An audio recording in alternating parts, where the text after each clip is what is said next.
Hello बच्चों। तो ये जो प्रीवियस ईयर के जो पेपर्स हैं एनएससीसी के 2020-21 के पेपर्स पीसी के जरा डिस्कस कर लेते हैं हम लोग।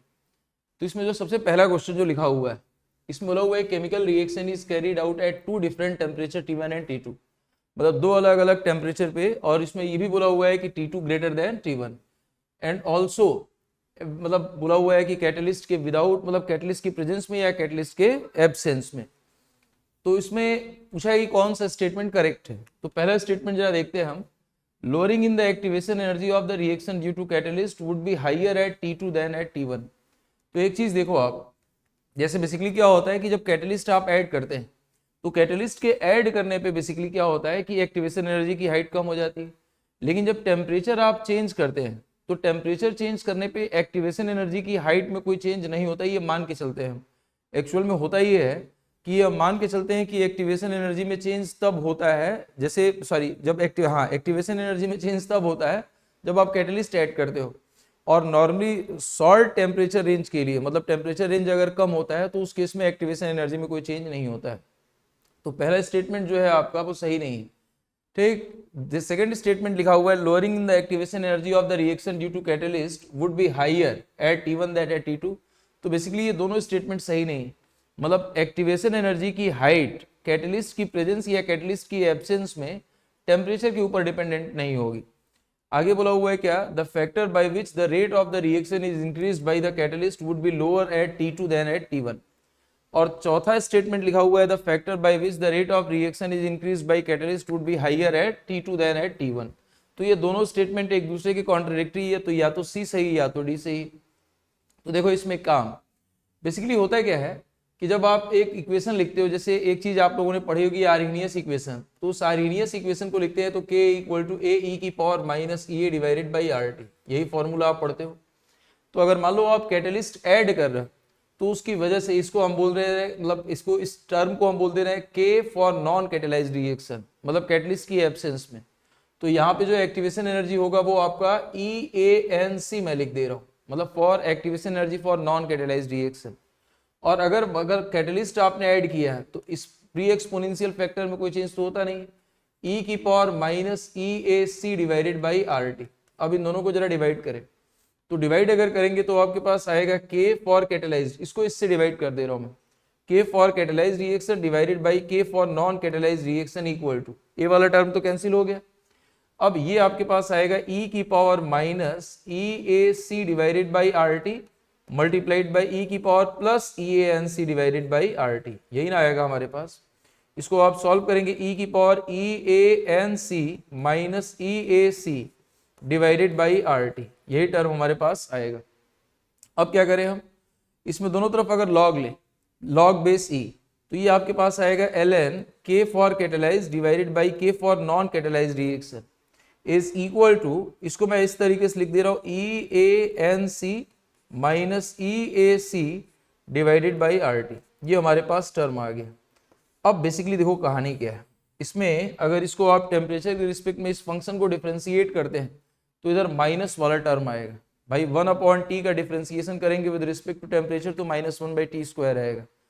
अगर नेगेटिव साइन आएगा और दो अलग अलग टेम्परेचर पे आप रेट को जब कंपेयर करेंगे तो उस नेगेटिव साइन की वजह से टेम्परेचर बढ़ाएंगे तो जो rate of change of K होगा विद टेम्परेचर वो कम हो जाएगा। तो मतलब ये हुआ कि हाइयर टेम्परेचर पे रेट में चेंज या रेट कांस्टेंट में चेंज कम होगा और लोअर टेम्परेचर पे ज्यादा होगा। तो ये स्टेटमेंट अब पढ़ो आप, the factor by which the rate of the reaction is increased by the catalyst would be lower at higher temperature than at lower temperature. तो ये स्टेटमेंट सही है। अगले पे आते हैं, अगला क्वेश्चन देखो, इसमें कैलकुलेशन मैं नहीं करूंगा, इसको सॉल्व करके मतलब कैलकुलेशन वाला पोर्शन आप ही को करना है, मैं तरीका बता रहा हूँ किस तरीके से अप्रोच करना है। बोला हुआ है mixture of sodium and potassium, यानी सोडियम और पोटेशियम का मिक्सचर जिसका टोटल वेट 32 ग्राम है, वॉज रिएक्टेड विद वाटर, उसकी रिएक्शन हम पानी के साथ करा रहे हैं। And the solution obtained could be neutralised with 517.3 ml of 1 molar H2SO4, the mass of sodium that was present in the mixture is. तो बेसिकली क्या है कि सोडियम और साथ में पोटेशियम का मिक्सचर और इसका टोटल वेट हमारे पास 32 ग्राम यानी 32 ग्राम के बराबर। अब इस पूरे मिक्सचर की पानी के साथ रिएक्शन कराएंगे तो वहां पे क्या बोलते हैं कि एक डिस्प्लेसमेंट रिएक्शन आपने पढ़ी होगी, वो रिएक्शन होगी। तो सोडियम जब पानी के साथ रिएक्शन में जाएगा तो ये बनाएगा हमारे पास सोडियम हाइड्रोक्साइड NaOH और प्लस हाफ H2 बनेगा, पहली रिएक्शन। दूसरी रिएक्शन पोटेशियम, इसकी रिएक्शन जब पानी के साथ होगी तो पोटेशियम हाइड्रोक्साइड बनेगा और प्लस हाफ H2 बनेगा, ये दो रिएक्शन होंगी। मान लो इसका मास x ग्राम, तो इसका मास कितना होगा 32 माइनस x ग्राम। अब इसमें इसका मोलर मास, तो सोडियम का एटॉमिक मास होता है 23, तो आप इसके जब मोल्स कैलकुलेट करेंगे तो वो आएगा x डिवाइडेड बाई 23, और पोटेशियम का एटॉमिक मास 39 होता है, तो यहाँ पे इसके नंबर ऑफ मोल्स आ जाएंगे 32 माइनस एक्स डिवाइडेड बाई 39। अब इसके एक मोल से एक मोल सोडियम हाइड्रोक्साइड, तो यहाँ पे सोडियम हाइड्रोक्साइड के मोल्स बनेंगे x बाई 23, और जो पोटेशियम हाइड्रोक्साइड है उसके मोल्स बनेंगे 32 माइनस एक्स बाई 39। तो जो टोटल मोल्स आ गए हमारे पास, वो टोटल मोल बेस के जो आ रहे हैं वो आएगा x by 23 plus 32 minus x divided by 39। अब इस पूरे जो बेस के मोल्स है उसको न्यूट्रलाइज कौन कर रहा है, H2SO4, तो दोनों के ग्राम इक्विवेलेंट बराबर कर दो। यानी कहने का मतलब ये कि यहाँ पे मैं इस तरीके से लिख दे रहा हूँ, equivalent of H2SO4 is equal to equivalent of all bases, यानी बेस, क्योंकि पोटेशियम हाइड्रोक्साइड और सोडियम हाइड्रोक्साइड दोनों का n फैक्टर 1 होगा, तो दोनों का n फैक्टर अगर 1 होगा तो मोल से ही काम हमारा चल सकता है। H2SO4 के मोल्स, तो वो वहां पे H2SO4 जो होगा वो उसका इक्विवेलेंट कितना आएगा, इसका n फैक्टर कितना आएगा, 2 आएगा, यानी इसका n factor multiplied by millimoles, तो 517.3 ml, तो 517.3 इसको 1000 से डिवाइड कर दो तो ताकि ये मोल में मिल जाए, multiplied by 0.1 is equal to x by 23 plus 32 minus x divided by 39। इसको सॉल्व करेंगे आपको x मिल जाएगा। जब x की वैल्यू मिल जाएगी तो आपको ये पता चल जाएगा कि सोडियम का मास एक्चुअल में कितना है। ये क्वेश्चन को अप्रोच करने का तरीका। आगे बात करते हैं नेक्स्ट क्वेश्चन पे। अच्छा, पीछे वाले क्वेश्चन में इसमें 1 मोलर है ना, मैंने 0.1 शायद दिया है, ठीक, ये 1 मोलर दे रखा है क्वेश्चन में, तो इसको आप 1 मोलर लेके चलोगे, ठीक। अगले क्वेश्चन पे आते हैं। अगले क्वेश्चन बोला हुआ है the mass ratio of steam and hydrogen is found to be 1/1.5 at equilibrium in the following reaction, the value of equilibrium constant. तो मास रेशियो दे रखा है स्टीम और हाइड्रोजन का, स्टीम का मतलब H2O वेपर, ठीक, और इसका मास अगर x ग्राम ले लिया आपने, तो जो हमारे पास H2 है हाइड्रोजन, इसका मास कितना होगा 1.5x के बराबर होगा, क्योंकि रेशियो 1/1.5 के बराबर। अब इसका मोल, तो इसके मोल्स अगर कैलकुलेट करेंगे तो x डिवाइडेड बाई 18 आएगा, और यहाँ पे इस H2 का मोल कितना आएगा 1.5 इंटू एक्स डिवाइडेड बाई 2, ये दोनों के नंबर ऑफ मोल्स आ गए। K की वैल्यू लिख लो आप, तो दोनों के बैलेंसिंग मोल, क्योंकि सॉलिड फेज में है तो इसका एक्टिव मास तो कांस्टेंट रहेगा, और बाकी हमारे पास H2O का और जो H2 है दोनों का बैलेंसिंग मोल सेम है, तो वॉल्यूम वाला टर्म कैंसिल हो जाएगा। तो Kc का एक्सप्रेशन जब आप लिखेंगे तो सिंपल बोल दें हम H2 का मोल का पावर 4, तो H2 का मोल कितना है 1.5 इंटू एक्स डिवाइडेड बाई 2 की पावर 4 डिवाइडेड बाई H2O, तो वो है x डिवाइडेड बाई 18 की पावर 4, तो ये x की पावर 4 वाला टर्म तो कैंसिल हो जाएगा। आपके पास वैल्यू क्या आएगी 1.5 की पावर 4 डिवाइडेड बाई 2 की पावर 4 मल्टीप्लाइड बाई 18 की पावर कितना 4। तो इसको आप सॉल्व भी कर सकते हैं। देखो कैलकुलेशन थोड़ी मुझको आसान लग रही, यहाँ 2 9 18 यानी 1.5 मल्टीप्लाइड बाई या 1.5 की पावर 4 मल्टीप्लाइड बाई कितना 9 की पावर 4, यही ना आएगा। इसको आप ऐसे भी लिख सकते हो 1.5 इंटू 9 की पावर 4। अब इसको सॉल्व कर लेना, ये आपको आंसर दे देगा, ठीक है ना, बिल्कुल। अगले क्वेश्चन पे आते हैं। बोला हुआ है qualitative plots given represent the yield of product X Y at equilibrium in the reaction. इस रिएक्शन के मतलब अलग अलग प्रेशर पे जो प्रोडक्शन है बन रहा है एक्स वाई प्रोडक्ट हमारे पास बन रहा है, उसके लिए मतलब as a function of temperature दे रखा है टोटल प्रेशर इतना। बोला हुआ है क्या कि इस रिएक्शन का नेचर। तो पहली बात तो ये एक चीज देखो आप, एक्स वाई जो है हमारे पास जब प्रेशर हम बढ़ा रहे हैं, ठीक, या प्रेशर अगर मान लो कि हम बढ़ा, अभी इसके बारे में कुछ बात नहीं कर रहे बढ़ा रहे घटा रहे, मतलब P2 प्रेशर पे XY का प्रोडक्शन ज्यादा हो रहा है और P1 प्रेशर पे XY का प्रोडक्शन कम हो रहा है। आपने एक प्रिंसिपल पढ़ा होगा लीच-रेलियर्स प्रिंसिपल, तो उसमें सीखते हो आप कि अगर मान लो कोई रिएक्शन उसमें प्रेशर अगर इंक्रीज करते हैं तो रिएक्शन उस डायरेक्शन में जाती है जिधर गैसियस मोल्स कम होते हैं। तो आप इधर देखो गैसियस मोल्स कितने हैं 2 और इधर गैसियस मोल्स कितने हैं 1 है कि नहीं। मतलब ये हुआ कि अगर मान लो आप प्रेशर बढ़ाए तो रिएक्शन उधर जाएगी जिधर गैसियस मोल कम होंगे, तो रिएक्शन फॉरवर्ड डायरेक्शन में जाएगी। यानी हाई प्रेशर पे XY का यील्ड क्या होगा, ज्यादा होगा। यानी हाई प्रेशर पे अगर XY का यील्ड ज्यादा होगा तो P2 प्रेशर पे XY का यील्ड ज्यादा है, यानी P2 ज्यादा होगा किससे, P1 से। पहली बात तो ये। दूसरा एक बात और, अगर मान लो रिएक्शन का नेचर एंडोथर्मिक या एक्सोथर्मिक आपको इस ग्राफ के बेसिस पे आइडेंटिफाई करना है, तो आप ये समझें टेम्परेचर अगर बढ़ाते हैं तो दो टाइप की रिएक्शन होती है, एक एक्सोथर्मिक और एक एंडोथर्मिक। तो एक्सोथर्मिक रिएक्शन के लिए टेम्परेचर अगर बढ़ाते हैं तो रिएक्शन बैकवर्ड डायरेक्शन में जाती है, और अगर एंडोथर्मिक रिएक्शन होती है और उसके लिए टेम्परेचर बढ़ाते हैं तो रिएक्शन फॉरवर्ड डायरेक्शन में जाती है। टेम्परेचर हम बढ़ा रहे हैं और टेम्परेचर बढ़ा रहे हैं तो यील्ड क्या हो रहा है, बढ़ रहा है, और यील्ड बढ़ रहा है तो डेफिनेटली इस रिएक्शन का नेचर क्या होगा, एंडोथर्मिक। तो यहाँ पे इसका P2 ग्रेटर देन P1 और रिएक्शन का नेचर क्या होगा, एंडोथर्मिक। अगले क्वेश्चन पे आते हैं। अगले क्वेश्चन में देखो क्या लिखा है, when 6.8 gram of AgNO3 completely react with H3PO2 metallic silver produced and H3PO2 consumed are respectively। तो यहाँ पे इस रिएक्शन में बेसिकली क्या है कि हमारे पास AgNO3 है और इस AgNO3 की रिएक्शन किसके साथ हो रही है, H3PO2 के साथ हो रही है। तो ये बोला हुआ है कि यहाँ पे जब इसके बीच में रिएक्शन हो रही तो मेटेलिक सिल्वर हमारे पास मिल रहा है, ठीक। तो मेटेलिक सिल्वर अगर मिल रहा है यानी इसका मतलब यहाँ पे सिल्वर Ag मिल रहा है, और बाकी हमसे बोला हुआ है कितना मोल मेटेलिक सिल्वर प्रोड्यूस हो रहा है, और बाकी एक और चीज पूछा हुआ है कि कितना H3PO2 क्या हो रहा है, कंज्यूम हो रहा है रिएक्शन।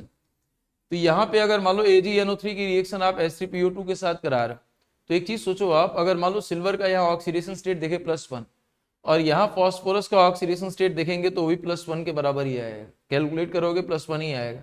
तो सिल्वर अगर +1 से 0 में जा रहा है मतलब इसका रिडक्शन हो रहा है, तो फॉस्फोरस का डेफिनेटली क्या होगा, ऑक्सीडेशन होगा। और अगर फॉस्फोरस का ऑक्सीडेशन होगा तो मैं इस रिएक्शन को सिंपल ये बोल दे रहा हूँ कि ये आपका H3PO4 में चला जा रहा है, ठीक। तो ये +1 से +5 में चला गया। अब +1 से 0 में जा रहा है और +1 से अगर +5 में जा रहा है, तो इसका मतलब ये हुआ कि यहाँ पे ये जो हमारे पास कंपाउंड इसका n फैक्टर कितना आएगा, 1, +1 से 0 में जा रहा है, और ये +1 से +4 में जा रहा है तो इसका n फैक्टर कितना आएगा, 4। तो इसका मतलब ये हुआ equivalent of H3PO2 is equal to, आपने लिख दिया इक्विवेलेंट ऑफ AgNO3, ये टर्म हमने लिख दिया। अब इसका इक्विवेलेंट तो आ गया 4 मल्टीप्लाइड बाई इसके नंबर ऑफ मोल्स, तो वही मोल्स हमको कैलकुलेट करने हैं, इज इक्वल टू इसका इक्विवेलेंट 1 मल्टीप्लाइड बाई इसके नंबर ऑफ मोल, तो 6.8 डिवाइडेड बाई AgNO3 का मोलर मास, ये लिख देंगे हम। अब इसमें कहानी ये है कि अगर मान लो इसको आप यहाँ पे अगर मोल देखो तो H3PO2 के यहाँ मोल मिल जाएंगे, अगर इसके मोल मिल गए और बाकी हमारे पास जो AgNO3 है तो जितना मोल इसका होगा उतना ही मोल तो सिल्वर का बनेगा। या इसको अगर मान लो कि आप अगर रिएक्शन के बेसिस पे देखना चाहो, मतलब रिडॉक्स रिएक्शन के बेसिस पे, तो यहाँ पे अगर मान लो कि यहाँ पे 1 का चेंज आ रहा है और यहाँ 4 का चेंज आ रहा है, तो इसमें 4 से मल्टीप्लाई करोगे तो इसमें भी 4 से मल्टीप्लाई करोगे, तो जिसका मोल जितना आएगा इतना ही इसका मोल बनेगा, ठीक। आगे बात करते हैं। नेक्स्ट क्वेश्चन लिखा हुआ है गैस फेज रिएक्शन एंड, मतलब एक और दो रिएक्शन हमारे पास दे रहे कि दोनों गैस फेज में are first and second order respectively. तो पहले रिएक्शन का ऑर्डर 1 है और सेकंड दूसरी रिएक्शन का ऑर्डर क्या है, 2 है। Under certain condition the rate constant K1 K2 of 1 and 2 respectively, मतलब K1 K2 दोनों रिएक्शन का रेट कांस्टेंट दे रखा है, have the same numerical value when the concentration of the reactant are expressed in mole per decimeter cube, यानी मोल पर litre. if the concentration are expressed in mole per ml the correct relationship between K1 and K2। मतलब ये हुआ ना कि इसमें K1 और K2 की वैल्यू सेम तब है जब रिएक्टेंट की कॉन्सेंट्रेशन को हम मोल पर लीटर के टर्म में लिख रहे हैं। तो बोला हुआ है क्या, कॉन्सेंट्रेशन को अगर हम मोल पर ml में रिप्रेजेंट करें तो K1 और K2 में क्या रिलेशन होगा। तो हम इसको ज्यादा कुछ करना नहीं है, पहली वाली रिएक्शन के रिस्पेक्ट में ऑर्डर 1 है और सेकेंड वाली रिएक्शन के रिस्पेक्ट में ऑर्डर क्या है, 2। तो पहली वाली रिएक्शन के लिए आप रेट लिखो, तो रेट इक्वल टू लिखेंगे K1 मल्टीप्लाइड बाई N2O5 की कॉन्सेंट्रेशन की पावर 1, क्योंकि रिएक्शन का ऑर्डर 1 है। सेकेंड वाली रिएक्शन के लिए रेट अगर लिखेंगे तो वो लिखेंगे आप K2 मल्टीप्लाइड बाई NO की पावर, या हम इसको ऐसे लिख दे N, मतलब ओवरऑल रिएक्शन का ऑर्डर 2 है। तो अब किसके ऊपर डिपेंडेंसी, ये कुछ नहीं दे रखा है, तो हमने सिंपल क्या किया, यहाँ बोल दिया कि रिएक्टेंट की कॉन्सेंट्रेशन की पावर कितना 2, ठीक, ये टर्म बोल दिया। बोला क्या है, ये बोला हुआ है कि ये तब है जब रिएक्टेंट की कॉन्सेंट्रेशन को आप मोल पर, इसमें इसका कोई रोल नहीं मुझको दिखाई दे रहा है, रोल बस खाली दिखाई दे रहा है, ऑर्डर वाली बात है बस खाली। बोला हुआ है K1 और K2 की न्यूमेरिकल वैल्यूज सेम, जब कॉन्सेंट्रेशन को आप किसके फॉर्म में रिप्रेजेंट कर रहे हैं, तो मोल पर लीटर के फॉर्म में रिप्रेजेंट कर रहे हैं।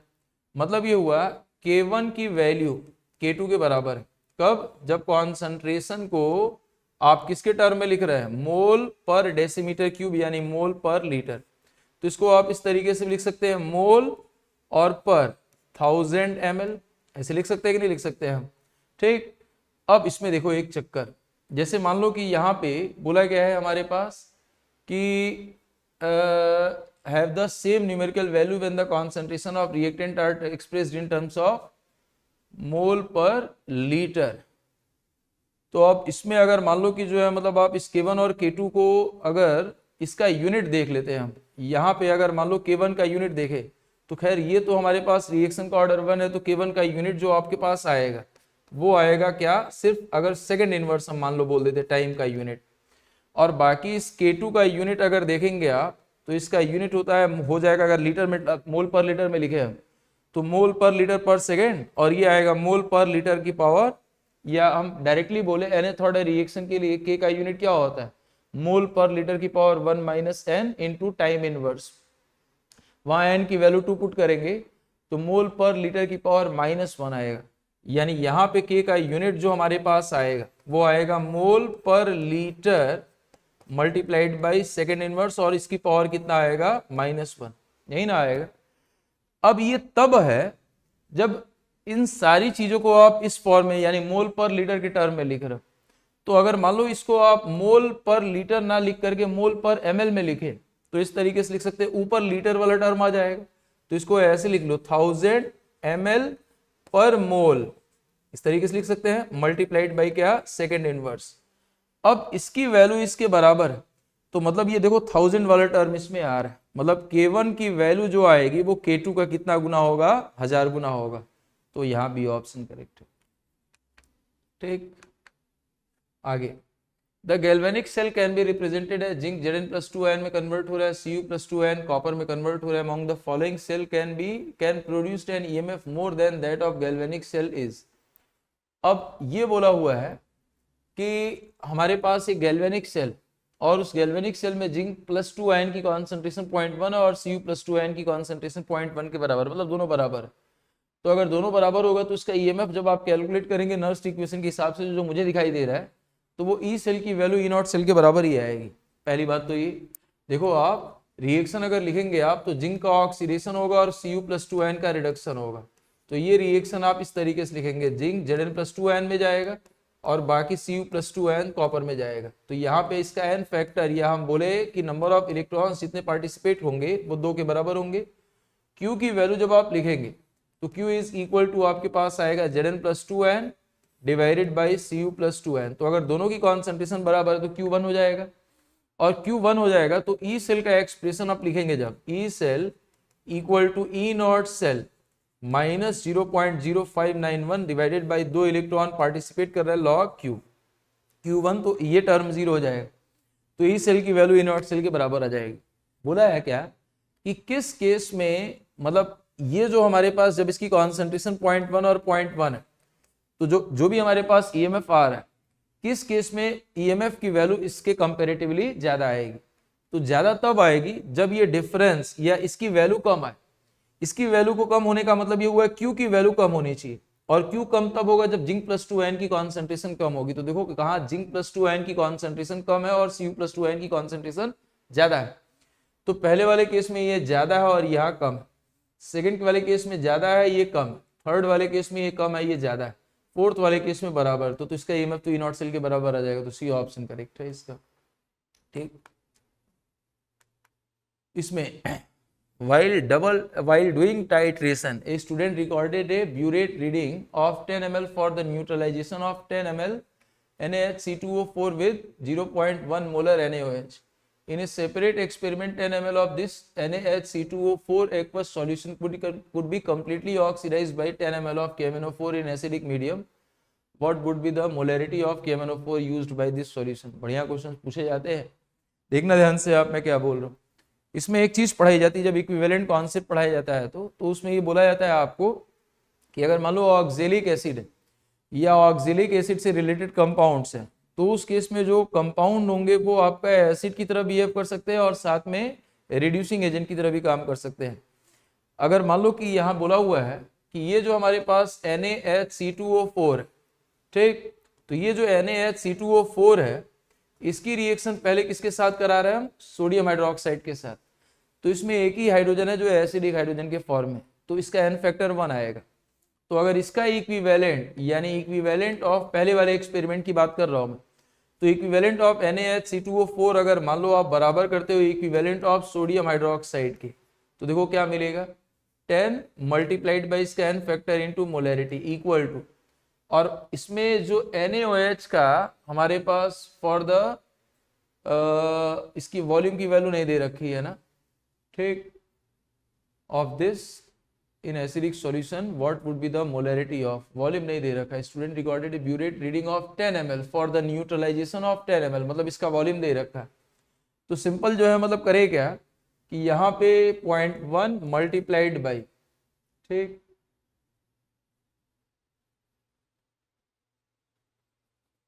कंप्लीट न्यूट्रलाइजेशन तो नहीं हो रहा है, separate experiment 10 ml of this completely oxidised by 10 ml of KMnO4 in acidic medium. तो ये रिएक्शन अगर कंप्लीट हो जाती तो उस केस में KMnO4 की जरूरत पड़ती ही नहीं, यानी NaHC2O4 को हम कितनी जगह यूज कर रहे हैं? 2 जगह यूज कर रहे हैं, ठीक। तो यानी इसका मतलब जो NaHC2O4 का इक्विवेलेंट होगा वो 2 जगह यूज हो रहा है, मतलब ये कि इक्विवेलेंट ऑफ किसका?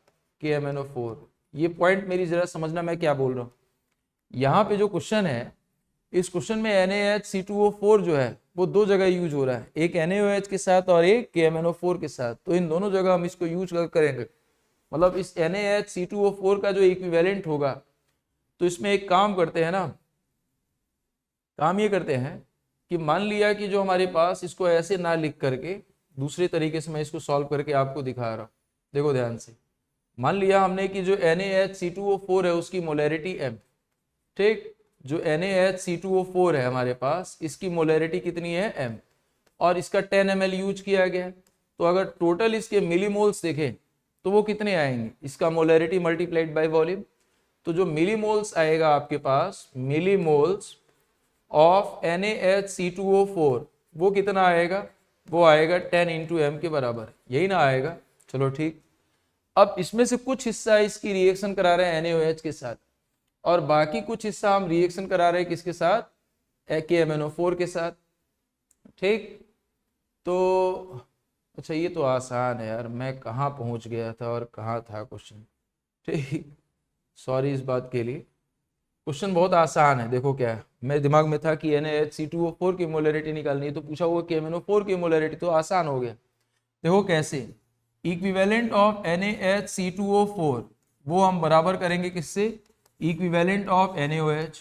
तो मैंने बोला ना आपसे कि ये जो आपके पास कंपाउंड है वो आपका रिड्यूसिंग एजेंट की तरह भी काम कर सकता है, क्योंकि यहाँ पे कार्बन का ऑक्सीडेशन स्टेट +3 है तो +4 में जाएगा, तो इसका ऑक्सीडेशन होगा तो सामने वाले को रिड्यूस करेगा, और साथ में ये एसिड की तरह काम कर सकता है क्योंकि इसमें एक एसिडिक हाइड्रोजन। तो इसकी मोलैरिटी मान लिया आपने m मल्टीप्लाइड बाई इसका volume 10 into n factor 1 equal to 10 multiplied by 0.1। तो यहाँ से हमारे पास NaHC2O4 की मोलैरिटी मिल जाएगी, और वही यूज हो रहा है किसके साथ? वही यूज हो रहा है KMnO4 के साथ। तो ये आपके पास दोबारा लिख दिया है, यहाँ पे जो मोलैरिटी NaHC2O4 की आएगी वो कितनी आएगी? 0.1 के बराबर आएगी, यही ना आएगा? देखो आप, और बाकी हमारे पास दोबारा जब आप लिखेंगे इक्विवेलेंट ऑफ NaHC2O4, तो इसकी रिएक्शन किसके साथ करा रहे हैं? KMnO4 के साथ इन एसिडिक मीडियम। तो इक्विवेलेंट ऑफ KMnO4, यहाँ पे इस NaHC2O4 के जो n फैक्टर की वैल्यू होगी वो जितने नंबर ऑफ कार्बन एटम इसके अंदर होंगे वही होता है। मतलब एक कार्बन एटम का ऑक्सीडेशन स्टेट +3 से +4 जाएगा, तो 2 का +6 से +8 जाएगा, तो 2 का चेंज आएगा, तो n फैक्टर इसका 2 आएगा। और ये KMnO4 आपका एसिडिक मीडियम में रिड्यूस होकर के +7 से +2 में जाता है, तो n फैक्टर उसका 5 आएगा। तो डायरेक्टली लिख दे रहा हूँ मैं 2 मल्टीप्लाइड बाई इसकी मोलरिटी तो 0.1 है, मल्टीप्लाइड बाई इसका वॉल्यूम 10 ml यूज किया गया, equal to 5 multiplied by molarity KMnO4 का आपको निकालना है, और इसका वॉल्यूम भी कितना है ml, 10 ml यूज कर रहे हैं। तो यहाँ से 10 और 10 वाला टर्म कैंसिल हो गया, मोलरिटी इक्वल टू कितना आ जाएगा, 0.2 डिवाइडेड बाई 5 ये आएगा। तो इसकी वैल्यू कितनी आएगी, 0.04। तो जो KMnO4 की मोलरिटी है 0.04। आसान क्वेश्चन, आगे बात करते हैं।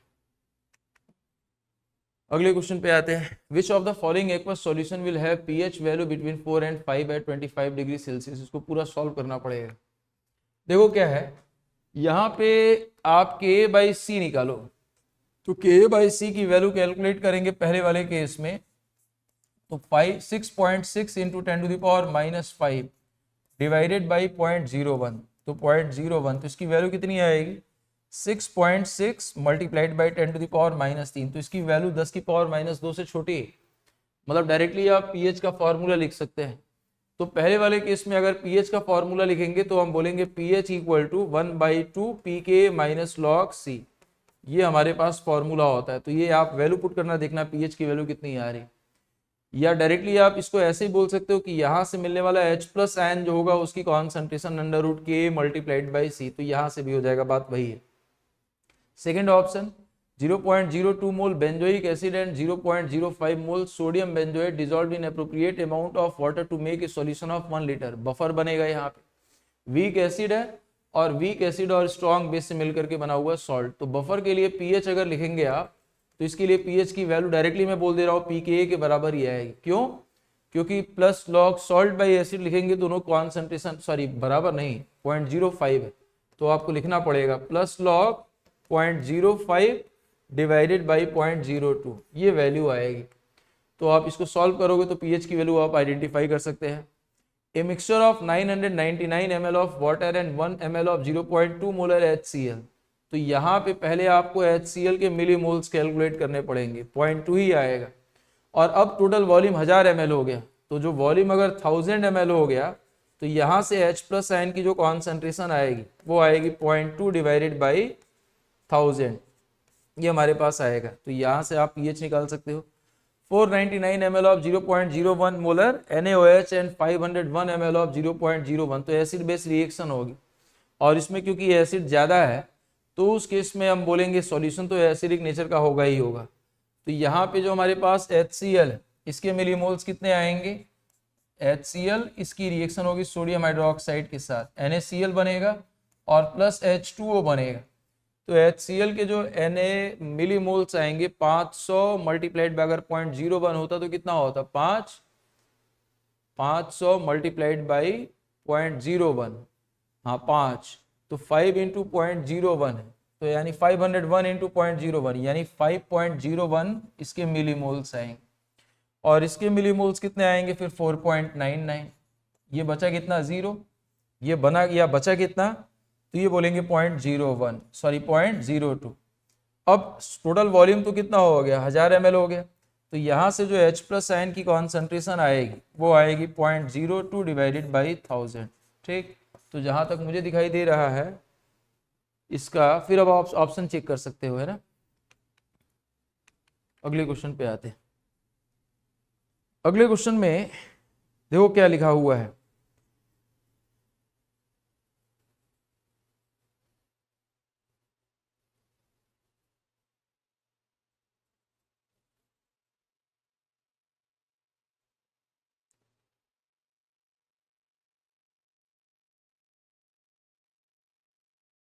देखते हैं अगले क्वेश्चन में क्या लिखा हुआ। Viruses are non living complex chemical entities, they undergoes inactivation and hence lose the ability to infect a host with time. concentration expressed as median tissue culture infectious dose TCID per ml unit used in expressing virus concentration versus time plot of a corona virus on the surface of a paper currency note and plastic currency note are 7 मतलब दे रखा है। Both these plots have two separate region indicating time zones. ठीक, अब क्या बोला है इन्होंने, the correct option among the following. चलो भाई, कोरोना वायरस की बात हो रही है तो उस पर भी बात कर लेते हैं। जो कुल मिला के काम की चीज है वो मुझे जो दिखाई दे रही है वो ये दिखाई दे रही है कि देखो ध्यान से, मतलब एक पेपर, ठीक, एक पेपर करेंसी नोट है और एक प्लास्टिक करेंसी नोट है। इन दोनों के ऊपर कोरोना वायरस का टाइम के साथ जो है मतलब उसका मतलब वो किस तरीके से जो है मतलब उसका कॉन्सेंट्रेशन है उसका ग्राफ दे रखा है, यही दे रखा है जो मुझे दिखाई दे रहा है। ठीक, अब इसके हिसाब से पूछा है कि कौन कौन से ऑप्शंस आपके करेक्ट होंगे या इनकरेक्ट होंगे। तो इसमें देखो टाइम t इक्वल टू 10 पे जो कोरोना वायरस का कंटेंट था वहां पे 10 की पावर 4, और टाइम t इक्वल टू 20 पे कंटेंट वो 10 की पावर 4 के आसपास ही दिखाई दे रहा है। फिर 20 से फिर हम 30 के और 40 के जब बीच में जा रहे हैं तो टाइम के साथ वो थोड़ा घट रहा है। इनिशियली देखो आप, इनिशियली जो है मतलब ये ग्राफ अगर इन सबको प्लॉट करें तो जो मुझे दिखाई दे रहा है वो दिखाई दे रहा है ये एक्सपोनेंशियली डीके है जो मुझे दिखाई दे रहा है, यहाँ भी एक्सपोनेंशियली डीके ही है। ठीक, तो इसके हिसाब से अब इसमें पूछा हुआ है क्या कि कौन कौन से ऑप्शंस इसके करेक्ट होंगे। Inactivation of the virus follow zero order kinetics in first zone and first order kinetics in second zone. The rate of inactivation is independent of the surface material. The virus react with different chemical entities substance in first zone and second zone. On both surfaces, at least 95% of the virus is inactivated within 10 hours. तो इसमें देखो मैं आपको एक चीज दिखा रहा हूं, यहाँ पे जैसे पहला स्टेटमेंट लिखा हुआ है inactivation of the virus follow zero order and first order kinetics with, मतलब जो पहला वाला ग्राफ इसके लिए बोला हुआ है कि ये जीरो ऑर्डर काइनेटिक्स को फॉलो कर रहा है, और जो दूसरा वाला ग्राफ है बोला हुआ है ये फर्स्ट ऑर्डर काइनेटिक्स को फॉलो कर रहा है। तो एक बात सोचो आप, अगर जीरो ऑर्डर काइनेटिक्स की बात करें तो कॉन्सेंट्रेशन तो लीनियरली वेरी करती है ना टाइम के साथ, तो ये लीनियर वेरिएशन तो नहीं है। तो यानी इसका मतलब ये हुआ है कि पहला ऑप्शन तो करेक्ट नहीं है जो मुझे दिखाई दे रहा है, तो पहला ऑप्शन तो करेक्ट नहीं है। सेकेंड लिखा हुआ है the rate of inactivation is independent of the surface material.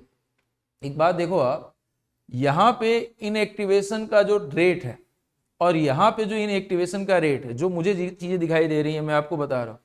तो देखो आप, इस वाले केस में टाइम ज्यादा है तो इनएक्टिवेशन का रेट जो है मतलब उस हिसाब से, जैसे बेसिकली क्या है कि डिक्रीज तो हो रहा है यहाँ भी लेकिन टाइम ज्यादा लग रहा है, यहाँ भी डिक्रीज हो रहा है लेकिन उसके लिए टाइम कम लग रहा है। तो ये पेपर करेंसी और ये प्लास्टिक करेंसी, तो पेपर करेंसी पे जो कोरोना वायरस के डीएक्टिवेशन का रेट है वो जल्दी जो है मतलब डीके हो जा रहा है, और जो प्लास्टिक करेंसी है उस पर थोड़ा टाइम लग रहा है। तो दोनों के लिए तो अलग अलग मटेरियल है, इसलिए इंडिपेंडेंट तो हम नहीं बोलेंगे, तो ये ऑप्शन भी करेक्ट नहीं। तीसरा लिखा है virus react with different chemical entities substance in first and second zone. तो पहला अगर गलत है तो सेकंड तो सही हो गया, मतलब ये वाला स्टेटमेंट अगर गलत है तो ये वाला तो सही हो गया, क्योंकि अलग अलग मटेरियल के लिए डीएक्टिवेशन का रेट क्या है, अलग अलग है। चौथा क्या लिखा है, on both the surfaces at least 95% of virus is inactivated with in 10 घंटे। मतलब ये हुआ, देखो आप ध्यान से, मैं ग्राफ पे फिर से आ रहा हूं, 10 घंटे के अंदर ये डिक्रीमेंट है और 10 घंटे के अंदर ये डिक्रीमेंट है। तो लगभग जो है मतलब आप इसको कैसे पता चलेगा 95% खत्म हुआ, ये ग्राफ लगभग एक्सपोनेंशियल डीके और ये भी ग्राफ एक्सपोनेंशियल डीके। तो 10 की पावर 6 से 10 की पावर 4 10 घंटे में, 10 की पावर 6 से 10 की पावर 4 10 घंटे में, यानी इसका मतलब ये हुआ है कि 10 की पावर 6 से 10 की पावर 4, तो लगभग वो जो है मतलब आप बोल सकते हो कितना परसेंट, 95%। तो ये स्टेटमेंट क्या है आपका करेक्ट है। बाकी अगर कैलकुलेशन करनी हो तो भी कर सकते, कोई बहुत बड़ी बात नहीं। कैसे, आप फॉर्मूला लिखो फर्स्ट ऑर्डर काइनेटिक्स के लिए, क्योंकि शुरू के 10 घंटे के लिए एक्सपोनेंशियल डीके हो रहा है, तो k equal to 2.303 upon T log initial concentration divided by बची हुई कॉन्सेंट्रेशन, ये लिख सकते हैं आप। तो मतलब ये हुआ अगर इनिशियल कॉन्सेंट्रेशन 10 की पावर 6 और बचा कितना 10 की पावर 4, तो ये कितना चेंज आया, लगभग 100% के आसपास का चेंज आ रहा है। तो 100% के आसपास का चेंज यानी मतलब लगभग क्या 95% बोल सकते हैं। तो ये ऑप्शन क्या है, करेक्ट है, ठीक है ना। ठीक। हेलो स्टूडेंट्स, तो आज हम करने वाले हैं 2020-21 के ओसी के क्वेश्चन के लिए। तो आइए देखते हैं क्या इसमें करना है। अच्छे क्वेश्चंस हैं, देखते हैं क्या क्या कर सकते हैं इसके अंदर। ओके, क्या मॉडिफिकेशन हो सकता है, दैट्स वेरी इंपॉर्टेंट। आपकी स्क्रीन पर आपका पहला क्वेश्चन आपके सामने अवेलेबल होना चाहिए और वो क्वेश्चन आपको ये बताना चाह रहा है, क्या बताना चाह रहा है भाई, कि सबसे पहले आपने क्यूएस से रिएक्शन करी। इसका मतलब इसको देख के लग रहा है कि उसने एल्डोल की बात करी, और एल्डोल करने के बाद सबसे इंपॉर्टेंट उसने क्या कॉन्सेप्ट लगाया है, आपको यहां पर बनाना है आयोडोफॉर्म टेस्ट। क्या बनाना है बेटा? Iodoform test. सबसे पहला कंसेप्ट, इस कहानी को देख के हमको लगता है कि हमें पहला थीम करना चाहिए एल्डोल कंडेंसेशन। और एल्डोल कंडेंसेशन का आपको पता अच्छे से प्रोडक्ट क्या करता है, रेजोनेंस करता है, ये हमें पहले से पता है। हम चूंकि दोनों CO एक साथ अवेलेबल है तो हम किसी एक को लॉक कर देते ताकि हमें स्पीड मेंटेन हो सके अबाउट द 1 2 3 4 5 6 7। बेटा अल्फा ये भी, अल्फा ये भी है। आपको ये पता होना चाहिए कि जब भी एल्डोल कंडेंसेशन होता है तो 6 मेंबर के बाद 5 और 7 में हम पहले 5 को ट्राई करते हैं। इसका मतलब हम 5 वाले को ट्राई करना चाहेंगे। इसका मतलब पक्का एसिड बेस हुआ होगा, यहां पे एल्डोल की बात हुई होगी और हुआ होगा aldol condensation reaction. Now aldol condensation की दो ऑप्शन हमारे पास में अवेलेबल है, हम किसको एज ए ऑप्शन के रूप में यूज करें। नाउ इसका मतलब ये दो तो ऑप्शन हो ही नहीं सकते, बचे आपके पास ये दोनों ऑप्शन है। अब ध्यान से देखो, मेजर प्रोडक्ट के बाद आपने आयोडोफॉर्म करे, चलो वो भी सही है। फिल्ट्रेशन के बाद एक बहुत इंपॉर्टेंट पॉइंट लिखा है, फिल्ट्रेट विथ, क्या लिखा है, HCl, मतलब मीडियम कैसा है, एसिडिक। एसिडिक होने पे आप कभी सोल्ड फॉर्म में नहीं रह सकता है, क्योंकि बाकी सब कुछ इसमें कुछ हद तक सिमिलर नजर आ रहा है, बट आपके पास आना क्या चाहिए था, एसिड। प्लस आपको ये ऑप्शन भी मिला होना चाहिए था। तो जो ऑप्शन विल भी, जो बेस्ट ऑप्शन के रूप में दिखा वो आना चाहिए था बी और डी ऑप्शन, क्योंकि आयोडोफॉर्म के रूप में भी मिला, पर उसने आपसे मेंशन केवल किया। बताओ व्हाट अबाउट द पी केवल जब। अब ऐसे में एक डाउट आता है कि सर किसको प्रोडक्ट माना है। तो पहली बात ध्यान रखो, जिसमें नंबर ऑफ कार्बन ज्यादा है दैट विल भी हम उसको मेजर प्रोडक्ट के रूप में कंसिडर कर सकते हैं। इसलिए आई थिंक हमारे पास में आंसर के रूप में ये आंसर आना चाहिए।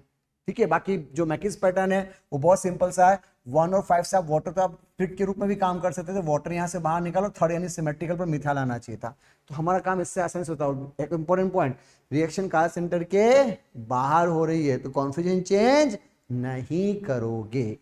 ये एक अच्छा क्वेश्चन इस थीम के ऊपर। अगला थीम आपके सामने बहुत सिंपल तरीके से पूछा गया है।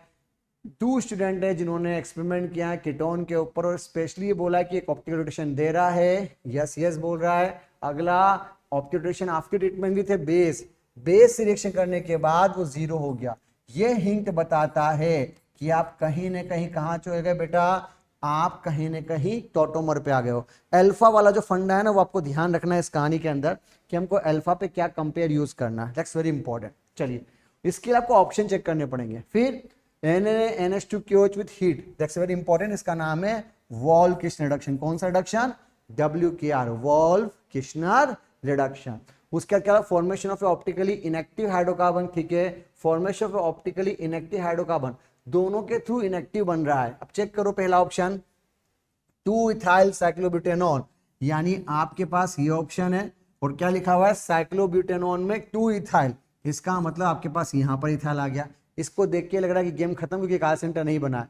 फिर लिखा है 3 इथाइल साइक्लोब्यूटेनॉन, तो वैसे पहली बात ये होना ही नहीं चाहिए, क्योंकि 3 इथाइल लोकेशन का इश्यू होगा, बट चलो कहीं मान लेते हैं 1 2 3 4, तो आई थिंक ये आपका हो गया। अच्छा, 2 इथाइल और 3 इथाइल लिखा हुआ है, तो आपके पास कॉम्बिनेशन में ये आ जाएगा।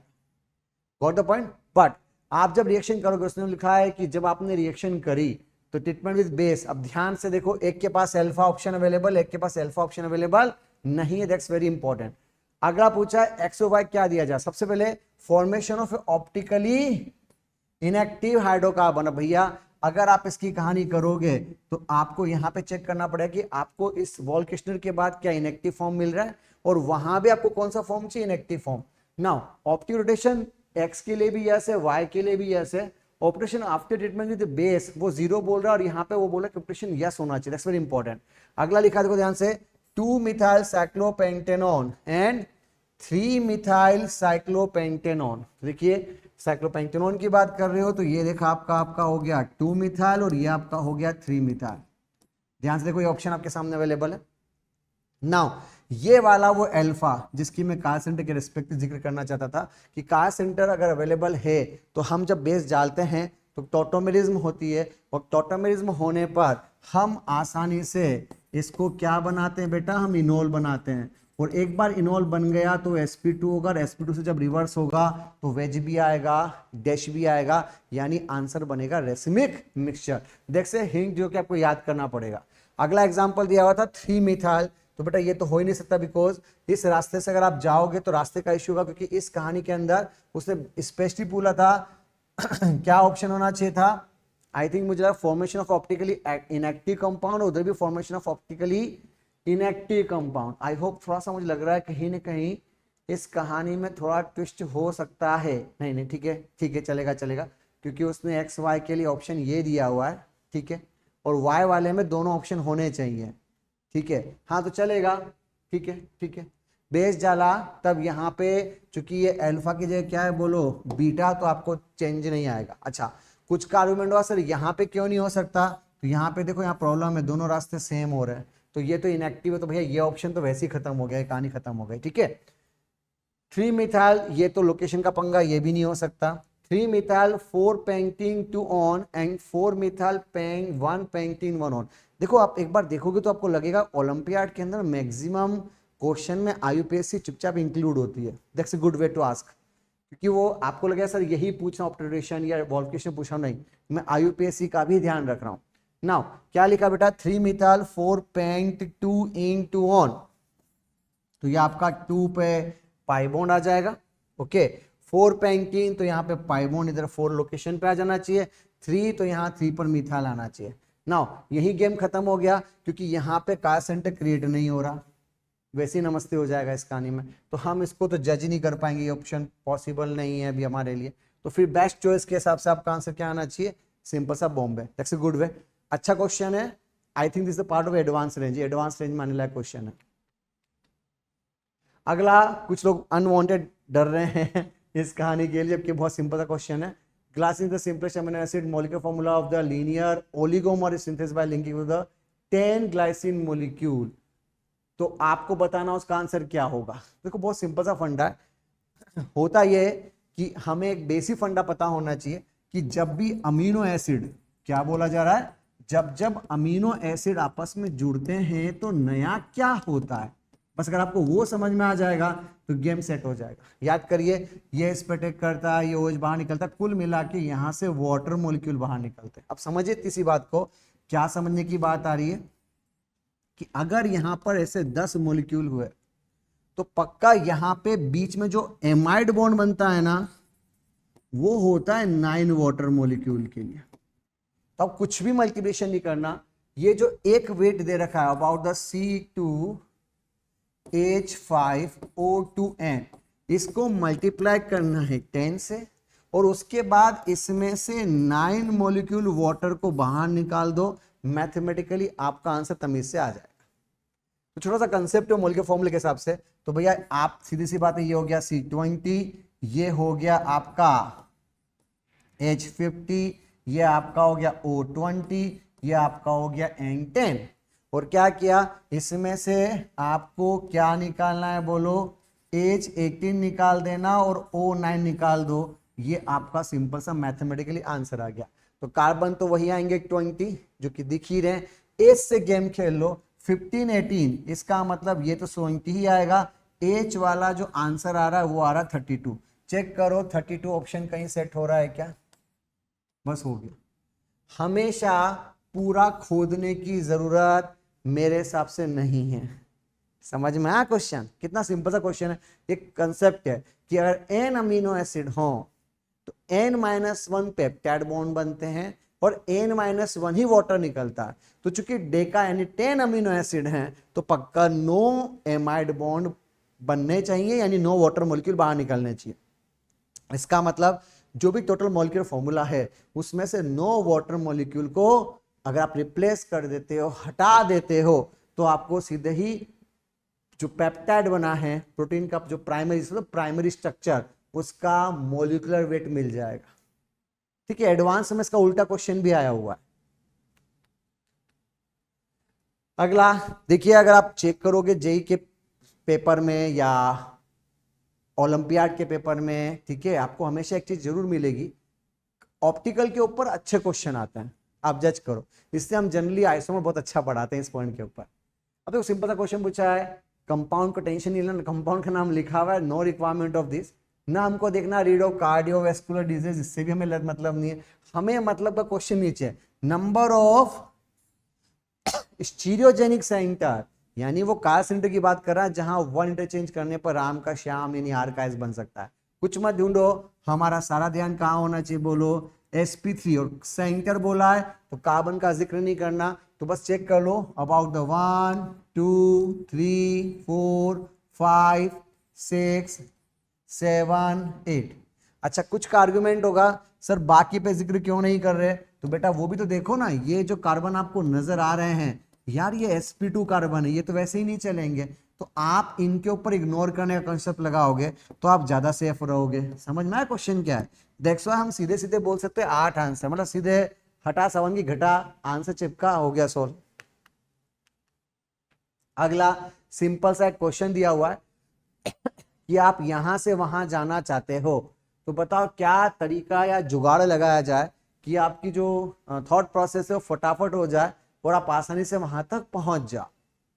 ठीक है, तो सिंपल सा फंडा, ध्यान से देखो नया मॉडिफिकेशन क्या हुआ है। तो पहला मॉडिफिकेशन ये हुआ है कि यहां पर एच की जगह पर कुछ आया है, और दूसरा जहां बी आर है वहां पर एच आया। अब बी आर पर एच लाने का बहुत फेसी सा फंडा होता है गगनाड, अगर आपको पता है तो गगनाड यूज करिए, गगनाड यूज करोगे तो एमजीबीआर बन जाएगा, फिर एसिड यूज करो तो एच आ जाएगा। तो पहला तो थीम होना चाहिए गगनाड कहाँ दे रखा है, तो गगनाड यहां दे रखा है, हमारा गेम सेट हो जाएगा। उसके सिवाय गगनाड यहाँ नहीं चलेगा क्योंकि एसिड बेस नहीं हो रही है, ये रहा आपका गगनाड। यानी हम टाई कर सकते हैं कि हमारा आंसर बॉम्बे दिल्ली में से कोई होना चाहिए। Let's try with Bombay. Bombay क्यों नहीं हो सकता? तो भाई बहुत सिंपल सा फंडा है, अगर आप बॉम्बे वाला फंडा यूज करना चाहते हैं तो आप जब गगनाड यूज करोगे, यहां पर एसिडिक कंडीशन यूज करोगे, तो भैया ये आपको ऑप्शन तो यहां पर मिल जाएगा। पर इसके बाद जब आप अगला फंडा यूज करोगे about the EtCl with AlCl3, तो आपका आंसर ऑर्थोपेरा दोनों आएगा। अब उसने स्पेसिफिक स्टेटमेंट दिया है only product free form, that's very important. ये बताना चाहता है कि आप ऑर्थोपेरा दोनों नहीं बना सकते हैं। वी कैन से पेरा ब्लॉकिंग एजेंट, वेरी गुड। अगर आपके थीम में आ रहा है तो देखो कितना अच्छा थॉट प्रोसेस है कि अगर आपको पेरा ब्लॉक करना है तो आप हेलोजिनेशन करके ब्रोमीन जोड़ दो, वो गगनाड के बाद हाइड्रोलिसिस कर दोगे तो पेरा लोकेशन हट जाएगी। एग्जैक्टली तो फिर क्या किया आपने, ऑप्शन नंबर दिल्ली क्यों सेलेक्ट किया? क्योंकि आपके पास पहले से ये पेरा ब्लॉक सिचुएशन, ऐसे समझिए। अब जब आप यहां पर EtCl के साथ AlCl3 यूज करोगे तो फिडरक्राफ्ट एल्काइलेशन होगा क्योंकि पेरा तो ब्लॉक है, और उसके बाद वाला प्रोसेस जो नीचे समझा रहा हूं वो आप कर सकते हो, यानी एसिड बेस कर सकते हो। The perfect answer is Delhi. तो एक तरीके से हम ये समझ सकते हैं कि हमने ब्रोमीन का जो कंसेप्ट जोड़ा है उसका सही मतलब है पेरा को ब्लॉक करो ताकि ओनली ऑर्थो आंसर आए, बिकॉज स्टेरिक क्राउडिंग होने से ऑर्थो माइनर प्रोडक्ट होता है।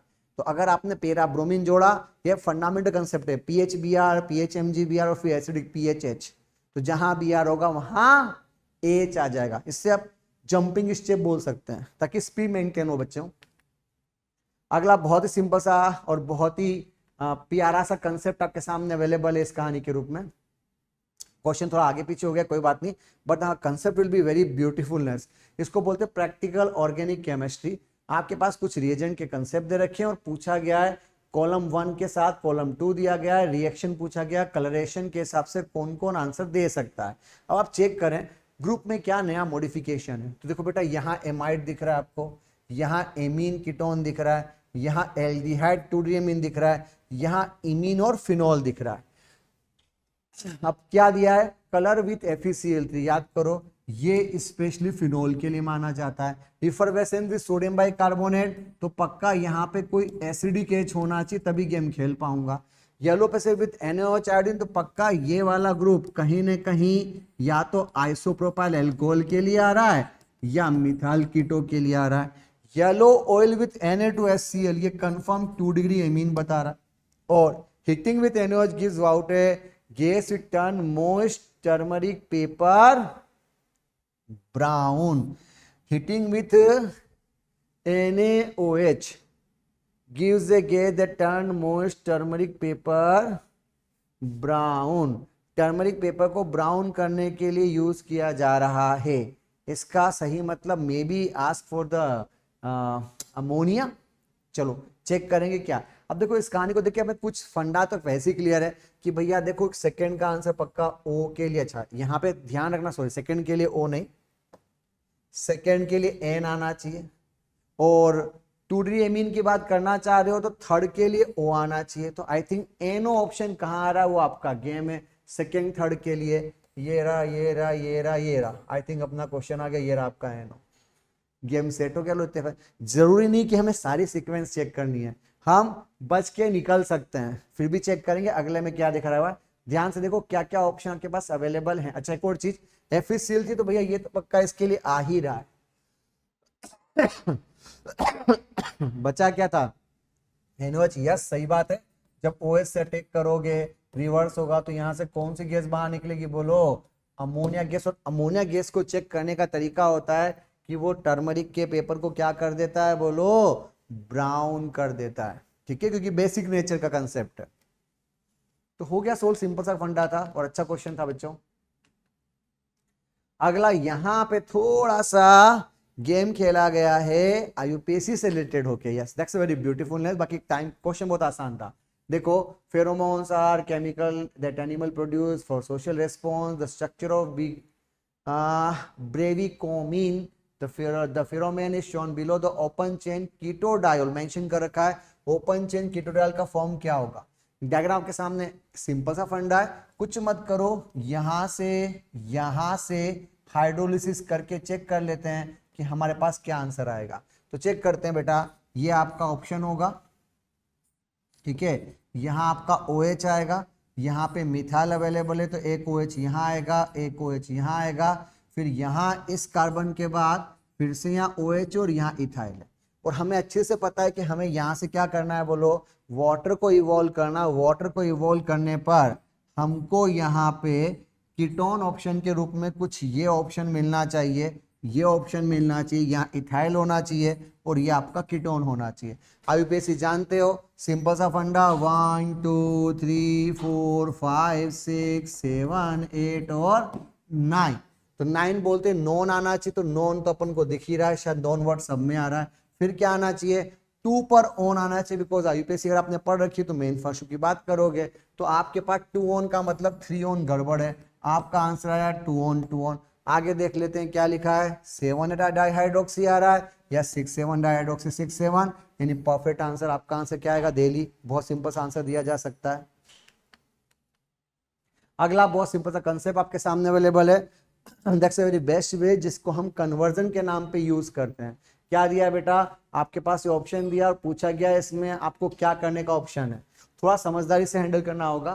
क्या लिखा है पहला option, just check lithium hydride से क्या करोगे। तो भैया हमको पता है कि लिथियम हाइड्राइड से आप यहाँ पर बनाओगे रिडक्शन करके एमीन, उसके बाद जब आप CH3 यूज करोगे 3 मोल, तो याद करो this theme of Hofmann exhaustive elimination. तो बेटा आपके पास यहाँ पर ये ऑप्शन आ जाएगा, ये आपके बाद, उसके बाद आपको बोला गया AgO से हीट, तो याद करो ये तो फंडामेंटल होता है, ये अल्फा और ये बीटा, क्या करा, ये आपने किया E2 मैकेनिज्म, और E2 मैकेनिज्म करके ही आप सेक्जेफ की जगह क्या बना सकते हो, बोलो हॉफमैन एल्कीन बना सकते हो। अच्छा अगला क्यों नहीं यूज किया, तो अब P2O5 और हीट तब यूज करता है जब सिस्टम में अल्कोहल होता, 20% H2SO4 विथ हीट यूज करता और फिर P2O5, तो ये भी वही पंगा होता। और H2 विथ लिंडरहार के रिलीज, ये तो पंगा हो गया। इसके थ्रू अगर मैं दिल्ली ऑप्शन यूज करूं ना तो ये बनेगा, और ज्यादा इसका हाइड्रोसिस मान भी लू ना तो आपके पास ये ऑप्शन आएगा। उसने आपको एल्कीन दिया है सोच समझ के, तो थोड़ा छोटा सा ट्रिकी क्वेश्चन है about the Hofmann exhaustive elimination concept पर, तो हमने उसी को फॉलो किया है। आइए पार्ट बी, यहाँ क्वेश्चन थोड़े कम है because of Covid situation. Covid के अंदर कम क्वेश्चनों का एक ही पैकेज दे दिया गया था, ठीक है, तो इससे क्वेश्चन कम है, पर अच्छे क्वेश्चन है, जो भी कुछ अच्छे हो तो हम देख ही सकते हैं। क्या पूछा है, the correct statement about the following part, intermolecular force of n heptane are stronger than those in two methyl pentane. N heptane यानी ये ऑप्शन होता, समझते हो ना इस कहानी को। और क्या लिखा बेटा, 2-मिथाइल हेप्टेन, तो ये आपका ऑप्शन है। अब इसमें आपने ब्रांच बना दी, नाउ क्या पूछा है, in terms of force in n heptane are stronger, गड़बड़ कर रखी है, क्यों? क्योंकि यहाँ 7 कार्बन है 8 कार्बन है, जिसके पास नंबर ऑफ कार्बन ज्यादा होते हैं उसका लंदन फोर्स इंटरेक्शन ज्यादा हो जाना चाहिए मेरे हिसाब से, ठीक है ना। Boiling point of two two dimethyl pentane is higher than two two dimethyl butane. तो भैया दिख रहा है पेंटेन और ब्यूटेन में पक्का पेंटेन का ज्यादा होगा, बिकॉज उसके पास मोलिकुलर वेट ज्यादा है, ब्रांचेस बराबर है, पर जिसके पास कार्बन, जिसका वजन ज्यादा, कार्बन ज्यादा, उसका बॉइलिंग पॉइंट ज्यादा होना चाहिए।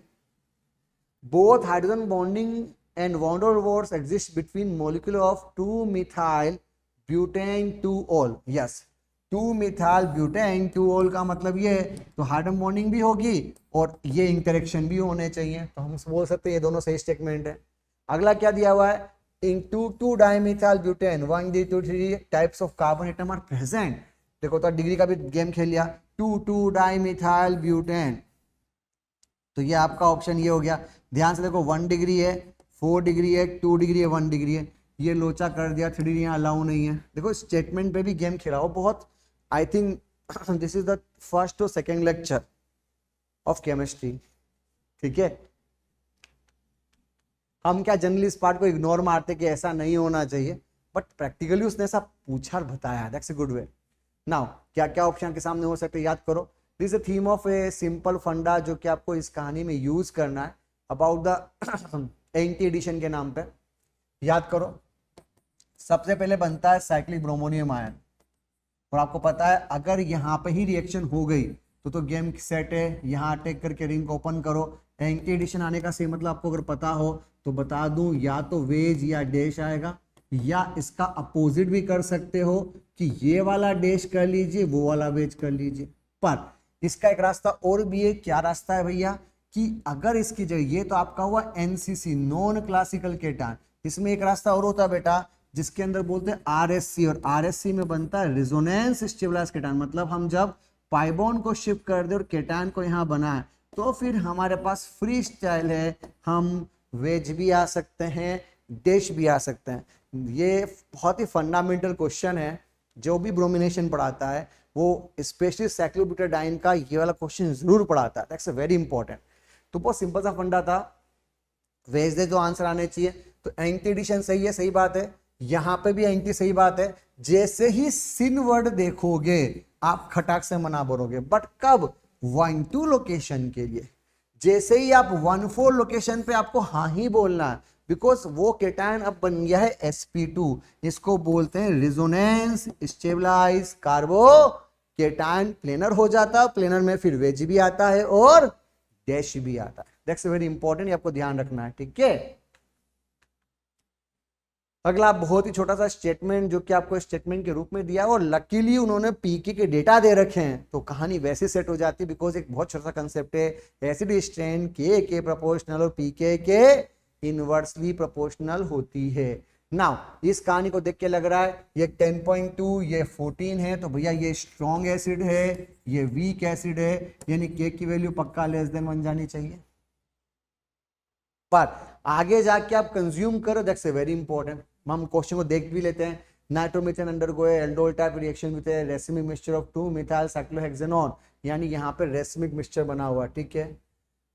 in presence of equivalent 2 step to give the product P, the statement not correct। बहुत इंपॉर्टेंट कंसेप्ट, क्या लिखा है भाई, नोट। सबसे खतरनाक क्वेश्चन ये होता है कि सब कुछ आ जाए, नोट ना दिखाई दे तो साला बेड़ा गर्क हो जाता है फोकट का। चलिए क्या पूछा है, equilibrium is step first will be more towards the right and as water is a stronger acid than nitromethane. पहला स्टेटमेंट गलत है, क्योंकि अभी अपन ने थोड़ी देर पहली बात की, फॉरवर्ड नहीं जा रहा हो आपको बैकवर्ड जाना पड़ेगा। Carbon ion formed in a reaction first can be stabilised due to resonance. Yes of course, क्योंकि ये जो कार्बन आयन आपने बनाया है हम बोल सकते हैं, क्या बोल सकते हैं भाई, करने का रेजोनेंस ना, तो हम रेजोनेंस कर रहे हैं, यानी स्टेटमेंट नंबर सही है। चलिए, product form will be mixture of 4 stereoisomer in the form of 2 pair of enantiomer. Proper गलत। अगर ये पहले से रेसिमिक दे रखा है, समझिएगा क्या लिखा उसने, type of reaction with racemic mixture of two methyl cyclohexane यहाँ दे रखा है। आप जो बनाओगे इस कहानी के अंदर तो क्या रेसिमिक ही बनेगा, नहीं भैया पंगा हो जाएगा। क्यों होगा, क्योंकि वेज के सामने आप यहाँ पे इस फॉर्म में भी आ सकते हो, और इसी तरीके से आप चूंकि देश भी तो बनाओगे। अब अगर आपके पास इस तरह के ऑप्शन अवेलेबल हो रहे हैं तो बेटा ये तो थीम होती, चार बनते तो हैं, पर वो एक दूसरे के एनेंटियोमर के साथ साथ डायस्टोमर भी होते हैं। तो ये जो पंगा लिया है ना, तो product form will be mixture of 4 stereoisomer in the form of 2 pair of enantiomer. तो ये तो सही बात बोल रहा है, क्योंकि 2 पेयर ऑफ इनेंटियोमर बनते हैं। The mixture of product form can be readily dehydrated to give a single product। यहां पे आप फंसोगे। क्यों फंसोगे? क्योंकि जब आप यहां पर डिहाइड्रेशन करने की कोशिश करोगे, फिर से the mixture of product form can be readily dehydrated to give a single product। अगर मैं यहां से डिहाइड्रेशन कर दूं तो प्रॉब्लम क्या होगी पता है? क्योंकि ये अल्फा और ये बीटा है और हमें रेजोनेंस करना है, तो भाई आप यहां पर NO2 बनाओगे, पर ये वाला वेज भी हो सकता है और ये वाला डैश भी हो सकता है। तो भैया सिंगल प्रोडक्ट कैसे बना? वो तो जो बनेगा वो तो इनेंटियोमर कहलाएगा। इसका मतलब यहां पे ये भी गड़बड़ है। सच बताऊं लोग जनरली इसको इमेजिन नहीं करते, पर वास्तव में इसका नाम है नाइट्रो एल्डोल। अगर एल्डोल पढ़ाया जाता तो एल्डोल के लगभग 14-15 टाइप्स हैं हमारे पास में, उसमें एक टाइप नाइट्रो एल्डोल भी आता है।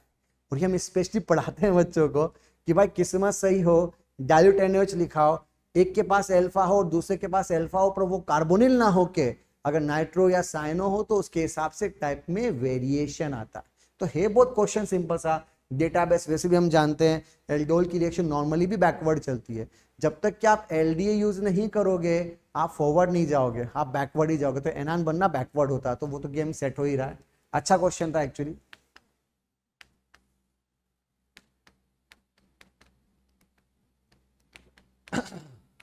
तो यहां पे ये वाला पार्ट कंप्लीट होता है।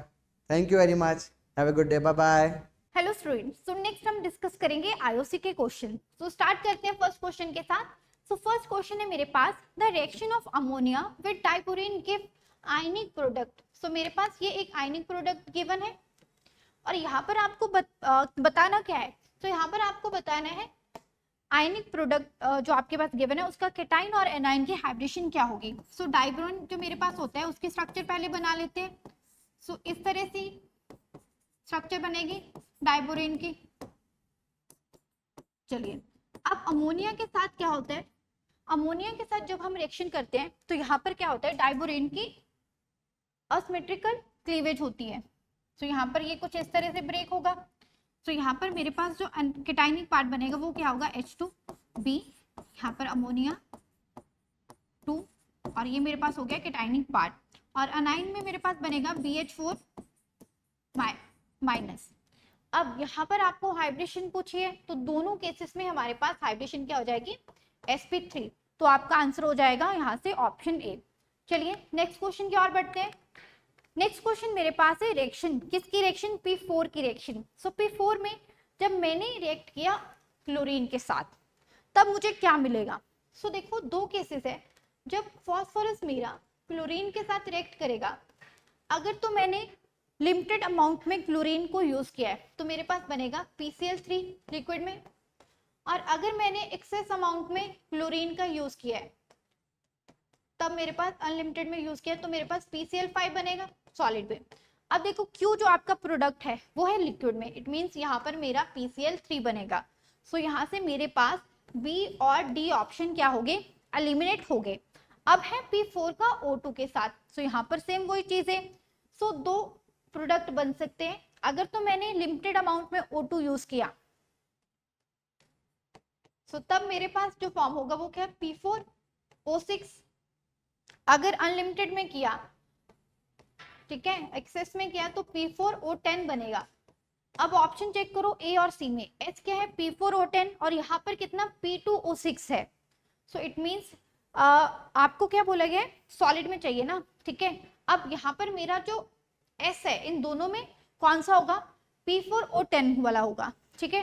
अब इसके अलावा और क्या चीज पूछी गई आपको कि अगर मैंने इस प्रोडक्ट को क्या कर दिया? हाइड्रोलिसिस कर दिया, वाटर के साथ रिएक्ट करवा दिया, तब मेरे पास क्या फॉर्म होगा? H3PO4। सो फास्फोरस का ऑक्सी एसिड आपके पास क्या हो जाएगा, फॉर्म हो जाएगा। और इसके अलावा क्यू की रिएक्शन है O2 के साथ, सो इट मींस यहाँ पर PCl3 जो बना है, इसको जब मैंने ऑक्सीजन के साथ फर्दर रिएक्ट किया यहाँ पर, तब मुझे क्या फॉर्म मिलेगा, POCl3, ये प्रोडक्ट फॉर्म होगा मेरे पास। तो यहाँ पर चेक कीजिए, सो मेरा जो आंसर है वो क्या होगा, ऑप्शन नंबर सी मेरा आंसर हो जाएगा। यहाँ पर जो प्रोडक्ट बन रहा है वो फास्फोरस का ऑक्सी एसिड बनेगा। चलिए नेक्स्ट क्वेश्चन की ओर बढ़ते हैं। नेक्स्ट क्वेश्चन मेरे पास है कोऑर्डिनेशन केमिस्ट्री के, और यहाँ पर आपको बताना है FeCO कार्बोनिल जो हमारे पास है, यहाँ पर आपको बताना है कि इसकी हाइब्रिडेशन जो है उसमें डी ऑर्बिटल कौन सा पार्टिसिपेट कर रहा है। अब देखो कोऑर्डिनेशन नंबर कितना है, 5 है। इसके लिए मेरे पास जो ज्योमेट्री होती है वो कैसी होती है, ट्रायंगल बायपिरामिडल। तो आप देख लो ट्रायंगल बायपिरामिडल में हमारे पास कौन से एटॉमिक ऑर्बिटल यूज होते हैं, S, Px, Py, Pz और dz स्क्वायर। सो ट्रायंगल बायपिरामिडल ज्योमेट्री के साथ यहाँ पर कौन सा आपका डी ऑर्बिटल यूज हो जाएगा, यहाँ पर ऑप्शन बी आपका आंसर हो जाएगा। चलिए नेक्स्ट क्वेश्चन की ओर बढ़ते हैं। सो नेक्स्ट क्वेश्चन आपका पी ब्लॉक पर बेस्ड है, ठीक है, उसके रिलेटेड कुछ बातें पूछिए। फर्स्ट है कि वैलेंस शेल इलेक्ट्रॉनिक कॉन्फ़िगरेशन क्या होगी, NS2 NP N 1 से 6 तक। चलिए ठीक है। नेक्स्ट है only in P block metal, non metal and metalloids are present. So ये भी ठीक है, करेक्ट स्टेटमेंट है। अब halogen have the lowest negative electron gain enthalpy in the respective period. अब देखो हेलोजन्स जो आपके पास रहते हैं इनमें क्या होता है, स्टेबल होने के लिए सिर्फ एक इलेक्ट्रॉन चाहिए होता है नोबल गैस की कॉन्फ़िगरेशन अचीव करने के लिए। तो यहाँ पर जो लोएस्ट लिखा है ना, यहाँ पर होगा हाईएस्ट नेगेटिव वैल्यू, ठीक है। सो इट मींस सी जो मेरे पास थर्ड स्टेटमेंट है ये मेरे पास क्या होगी, इनकरेक्ट। और same noble gases have no tendency to accept electron and hence they have a larger negative value of electron gain enthalpy. So यहाँ पर होगा पॉजिटिव वैल्यू होती है, नॉट नेगेटिव। सो यहाँ से आपका जो आंसर है ना वो बन रहा है ऑप्शन डी। मोस्ट सुटेबल जो आपका आंसर है वो क्या हो जाएगा, option D, that only in P block metal, non metal and metalloids are present. चलिए नेक्स्ट क्वेश्चन की ओर बढ़ते हैं। नेक्स्ट क्वेश्चन मेरे पास है among the following maximum number of resonating structure is possible for. तो यहाँ पर आपको रेजोनेटिंग स्ट्रक्चर देखनी है। तो पहले हम बात कर लेते हैं PO4 -3 के लिए। तो यहाँ पर देखो मेरे पास स्ट्रक्चर कुछ ऐसी बनेगी। चलिए अब यहाँ पर P के लिए और कितना स्ट्रक्चर जो है वो पॉसिबल है। अब ये जो डबल बॉन्ड है ये तीनों इस पोजीशन पर आ सकता है। सो इट मींस यहाँ पर मेरे पास क्या क्या पॉसिबल है, टोटल 3 केस मेरे पास, सॉरी 4 केस मेरे पास पॉसिबल है। एक तो ये हो गया, आगे मेरे पास ये हो जाएगा, एक ये हो गया, चलिए, और एक मेरे पास ये लास्ट यहाँ पर। तो इस केस में तो मेरे पास टोटल 4 रेजोनेटिंग स्ट्रक्चर पॉसिबल हो पाएंगे। और उसके बाद नेक्स्ट मेरे पास सल्फेट है। अब इसके लिए देखिए, तो इसके लिए जो मेरे पास स्ट्रक्चर है ना वो मैक्सिमम कितनी 6 रेजोनेटिंग स्ट्रक्चर बनती है। सो सेम जैसे मैंने यहाँ पर बनाई है आप इसके लिए बनाकर चेक कर सकते हो। तो यहाँ पर आपका आंसर कितना आएगा, 6, ठीक है। सो एक दो हम बनाकर भी चेक कर लेते हैं। सो देखो फर्स्ट मेरे पास क्या है, सल्फर। यहाँ पर पहली स्ट्रक्चर तो मेरे पास कुछ ऐसी होगी। अब यहाँ पर ये जो बॉन्ड है डबल बॉन्ड, इसको आप इन दोनों पोजीशन पर ले जाओ, पहले यहाँ पर रख लो फिर यहाँ पर रख लो, तो 3 केस तो ऐसे ही बन गए, ठीक है। नेक्स्ट आप दूसरे वाले बॉन्ड को भी ऐसे रोटेट करवाकर टोटल 6 रेजोनेटिंग स्ट्रक्चर बना सकते हो। तो यहाँ से आपका आंसर क्या हो जाएगा, आंसर होगा आपका ऑप्शन बी। और कार्बोनेट में आपके पास क्या होगा, तो यहाँ पर देखो कार्बोनेट में मेरे पास इस तरह की स्ट्रक्चर है। अब ये डबल बॉन्ड 2 और लोकेशन पर जा सकता है, पोजीशन पर जा सकता है, तो यहाँ पर टोटल 3 बनेगी। सो मैक्सिमम जो है वो मेरा आंसर होगा ऑप्शन बी में। सो यहाँ से आप बनाकर चेक कर सकते हो। चलिए नेक्स्ट बढ़ते हैं नेक्स्ट क्वेश्चन पर। सो नेक्स्ट क्वेश्चन है मेरा कोऑर्डिनेशन केमिस्ट्री का है, ठीक है। इंटरेस्टिंग क्वेश्चन है कि अब मैंने यहाँ पर क्या किया, निकल +2 को रिप्लेस कर दिया प्लैटिनम +2 के साथ। तो पूछा है कि क्या क्या चेंजेस होंगे। सो निकल के साथ मेरे पास जो कॉम्प्लेक्स था वो था ये 2। सो कोऑर्डिनेशन नंबर कितना है 4 है। अब अगर मैं बात करूं यहाँ पर निकल की ऑक्सीडेशन +2 है, तो मीन्स 3D में मेरे 8 इलेक्ट्रॉन्स होंगे और लिगेंड मेरे पास क्या है, वीक लिगेंड है। इट मीन्स यहाँ पर पेयरिंग नहीं होगी, तो मेरे पास अनपेयर्ड इलेक्ट्रॉन बच जाएंगे 2। तो इट मीन्स ये मेरे पास होगा पैरामैग्नेटिक। और अगर मैं बात करूँ ज्योमेट्री की, सो ज्योमेट्री की अगर मैं बात करूँ तो यहाँ पर हो जाएगी sp3। हाइब्रिडेशन क्या हो जाएगी sp3, क्योंकि जो 4s और मेरे पास जो 4p होगा वही हाइब्रिडेशन में पार्टिसिपेट करेगा। d का कोई भी ऑर्बिटल वेकेंट नहीं है, तो ज्योमेट्री मेरे पास होगी टेट्राहेड्रल। अब टेट्राहेड्रल ज्योमेट्री है तो कोई भी GI शो नहीं करेगा। ठीक है, कि ये बात क्लियर है। सो ये 3 पॉइंट हमने देख लिए। अब GI नहीं शो कर रहा तो ऑप्टिकल आइसोमेरिज्म की बात नहीं। अब अगर मैंने यहाँ पर प्लेटिनम का रिप्लेस कर दिया निकल की जगह, तब मेरे पास कॉम्प्लेक्स हो गया।